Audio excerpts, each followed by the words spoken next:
Sekarang ni apa yang aku dapat daripada PSSI adalah bahawa mereka, gambaran yang aku dapat adalah this is serious business. Mereka sedar bahawa ada peluang yang cukup cerah untuk melayakkan diri ke Piala Dunia, dan pada waktu yang sama mereka juga sedar bahawa misi Indonesia bukan sekadar Piala Dunia sahaja. Suka ataupun tidak, Indonesia kini merupakan pasukan terbaik di Asia Tenggara. Berpuluh-puluh ribu peminat menggegarkan stadium utama Gelora Bung Karno. Selit sikit pasal negara jiran. Diorang dah selangkah ke Piala Dunia. Aku rasa masih diorang lepas tewas 5-1 tu, diorang menghidupkan peluang kembali dengan menang dengan Bahrain 1-0. Sekarang diorang nombor 4 selaku dengan 9 mata, dan untuk pasukan Asia Tenggara ini adalah pencapaian terbaik pasukan Asia Tenggara sebelum. Warga Malaysia pun kagum dengan penampilan Indonesia yang kian matang. Kini pengamat sepak bola Malaysia kini membuktikannya dengan mengalahkan Bahrain 1-0, mengakui kehebatan timnas Indonesia. Sebelumnya banyak deru kalangan Malaysia bersama tim raksasa Asia mengejek timnas Indonesia tidak akan bisa berbuat banyak di round 3. Aku nak sebut satu benda, Faizal. Sekarang ni kita berada dalam fasa di mana bagi aku the whole of Asia Tenggara, keseluruhan Asia Tenggara akan memberikan tumpuan kepada Indonesia, kerana Indonesia pada ketika ini sedang membawa nama Asia Tenggara untuk diperjuangkan di Piala Dunia. Membawa obor Asia Tenggara. Membawa obor Asia Tenggara. Bukan sekadar obor negara Indonesia sahaja, tetapi mereka juga adalah representasi aspirasi Asia Tenggara. The dream of Southeast Asians berada di tangan Indonesia. Minta maaf cakap lah, Indonesia memang tak boleh lawan. Malaysia jadi tuan rumah, lepas tu tengok Indo, tengok Filipin. Aku rasa still Malaysia best lagi lah dari segi kualiti event tu sendiri. Tapi kalau dari segi fans, memang minta maaf cakap lah, Indonesia memang tak boleh lawan tu. Dia kalau buat event mahukan. Sekarang ni apa yang aku dapat daripada PSSI adalah bahawa mereka, gambaran yang aku dapat adalah this is serious business. Mereka sedar bahawa ada peluang yang cukup cerah untuk melayakkan diri ke Piala Dunia, dan pada waktu yang sama mereka juga sedar bahawa misi Indonesia bukan sekadar Piala Dunia sahaja, tetapi melangkaui itu. Selit sikit pasal negara jiran. Diorang dah selangkah ke Piala Dunia. Aku rasa masih diorang lepas tewas 5-1 tu, diorang menghidupkan peluang kembali dengan menang dengan Bahrain 1-0. Sekarang ni diorang nombor 4 selaku dengan 9 mata, dan untuk pasukan Asia Tenggara ini adalah pencapaian terbaik pasukan Asia Tenggara. Sebelum ni Thailand ada. Thailand aku rasa pun dapat 1 mata je.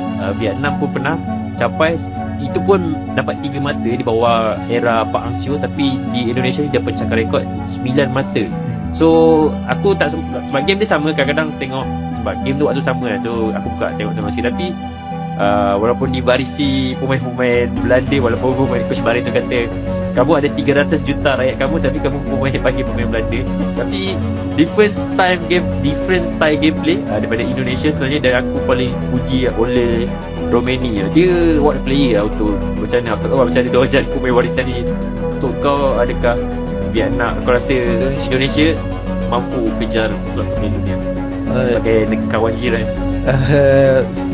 Komen aku lah, untuk pasukan Indonesia ini peluang terbaik diorang lah. Dengan apa pemain pengumpulan pemain-pemain warisan yang aku rasa antara yang terbaik Indonesia pernah ada. Ini peluang terbaik diorang untuk layak ke Piala Dunia secara merit lah. Pildun. Sebab sekarang ni tak silap Jepun negara Asia pertama yang layak. Jadi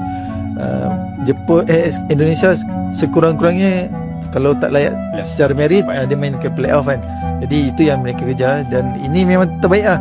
Harapnya Indonesia menggunakan peluang ni sebaik-baiknya, sebab belum tentu akan datang dia dapat peluang ni lagi. Jadi sementara pemain-pemain barisan pemain Belanda ni ada lagi, gunakan peluang ni sebaik-baiknya lah. Kalau tak terlepas, kalau contohlah pemain yang ada ni dah tua, tak mampu untuk pusingan seterusnya, jadi peluang sia-sia. Erick Thohir ni semakin menjadi-jadi. Kejap gambar dengan orang ni, kejap gambar dengan orang ni. Semua ni main. Saya kadang-kadang saya jealous sangat tengok Indonesia ni sekarang. Erick Thohir ni semakin menjadi-jadi.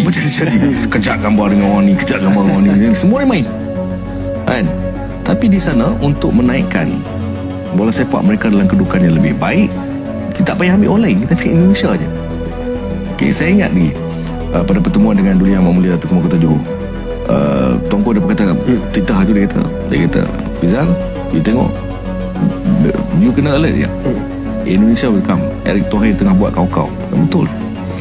Jadi kita ni kadang-kadang, yalah, Kelana Jaya pun kena tengok juga kan. Sebab apa? Yang duk buat kerja ni netizen post Pak Long ni ada di sini, mak dia ni, depa pun carilah.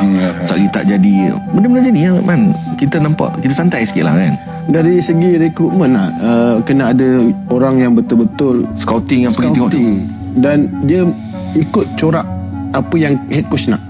Bukan netizen nenek moyang itu semua dah tak jadi. Dan entah level mana dia main kan. So benda ni sangat penting.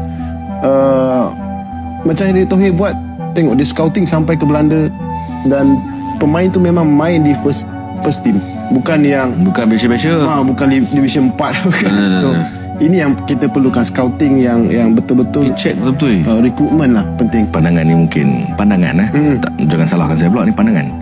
Saya rasa FM boleh sebenarnya melantik Asmoi Bakiri ke. Tak, ini cakap betul ni. Ex player. Betul. Okey, kita scouting. Okey, nama dia sekian-sekian ni. Duk ada di mana? Okey, hantar pi tengok betul-betul. Pi check betul-betul. Maksudnya hari tu pi duduk sana 2 minggu okey settle. Betul. Mak dia orang Padang Serai, kahwin dengan ni, semua clear. Ni tak, kita selalu buat. Ni ada ni seorang ni. Check. Player ni nak main, tiba-tiba tak boleh. Tak check pula rules dengan FIFA. Benda-benda macam ni. Satu lagi persoalan, ada orang yang tak akan setuju. Apa pula pemain kita nak tak mana? Ini tambahan kepada pemain yang perlu kita bawa masuk. Sebab kalau Indonesia pun, kita tengok mereka dah plan tu pun, mereka dah tahu dah, seperti macam kelayakan World Cup itu, mereka dah susun dah perlu bawa masuk. Kalau tak bawa, takkan sampai ke tahap macam tu dia boleh bawa.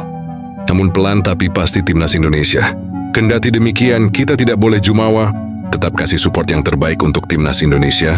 Semoga apa yang diharapkan dan rakyat Indonesia serta Asia Tenggara bisa terwujud untuk Indonesia bisa bermain di Piala Dunia dengan mewakili negara Asia Tenggara.